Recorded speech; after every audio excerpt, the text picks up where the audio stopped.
দিন ধরে কাঙ্গ বসে হয়ে গেছে 2 বছর ধরে এই যে বসে হয়ে গেছে একটা মাছ হারাই গেছি না হ্যাঁ আজ আঙ্গান চালাইছি আজ মাছ নামের হারাম নাকি প্রতিদিন টানা বইতাম আমি পেছনের বাচ্চা রায় চেষ্টা করতো হ্যাঁ একটা লুকটা মুখ নিচ্ছে আসা দেখো তো কি তেরো আজ কি তেরো হয় দেখতে হয় টুক লাগাই দিছে একটা মাছ নামাই খাচ্ছি না বসে যাচ্ছে একটা মাছ দেখে না রে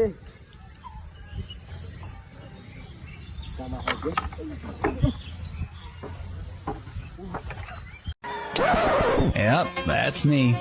You're probably wondering how I ended up in this situation.